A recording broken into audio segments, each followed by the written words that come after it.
అక్కడ ఉన్నటువంటి clear details అన్ని కూడా అగ్రిమెంట్లో మెన్షన్ చేసుకోవాలి. అంటే ఎన్హాన్స్ చేస్తున్నాడు, రెంట్ ఏమో ఇమీడియట్గా 2 months 3 months అవ్వగానే నాకు మీకన్నా ఎక్కువ డిమాండ్ వచ్చిందనో ఇంకొక టెనెంట్ వచ్చారని చెప్పి ఆ ఎన్హాన్స్ చేసే అవకాశం కూడా ఇక్కడ లేదు. అంటే అక్కడ రాసుకున్న అగ్రిమెంట్ ప్రకారం 1 year పాటు ఆగాలంటే 1 year పాటు ఇంటర్నేషనల్ మన ఆ రెంట్ని పెంచే అవకాశం ఓనర్కి లేదు. అంటే అక్కడ రాసుకున్న టైం ప్రకారం కూడా. సో ఎప్పుడైతే అగ్రిమెంట్ ఉంటుందో ఆ అగ్రిమెంట్లో ఉన్న రూల్స్ ప్రకారం కూడా మెయింటైన్ చేయాల్సిన అవసరం కూడా ఉంటుంది. సో దిస్ ఇస్ ఒక మోస్ట్ ఇంపార్టెంట్ పాయింట్ ఇది కూడా ఉంటుంది.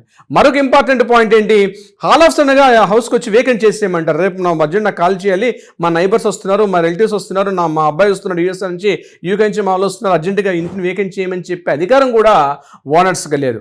బిఫోర్ ఏంటంటే అట్లీస్ట్ ఒక 2 months ప్రయారిటీ నోటీస్ ఇవ్వాలి, అట్లీస్ట్ 1 month ఒక ప్రయారిటీ నోటీస్ ఇష్యూ చేసి ఎప్పుడైనా వేకెంట్ చేయాలంటే తప్పనిసరిగా ఆ వేకెంట్ చేయమన్న పీరియడ్ లోపలే వేకెంట్ వెయిట్ చేసి అప్పుడు వేకెంట్ చేయాలి తప్పించి ఈరోజు ఇన్ఫార్మ్ చేసి రేపు మార్నింగ్ వేకెంట్ చేయండి, వీక్లో వేకెంట్ చేయండి అంటే అట్లాంటి అవకాశం మాత్రం ఈ కొత్త రెంట్ కంట్రోల్ బోర్డులో లేదు.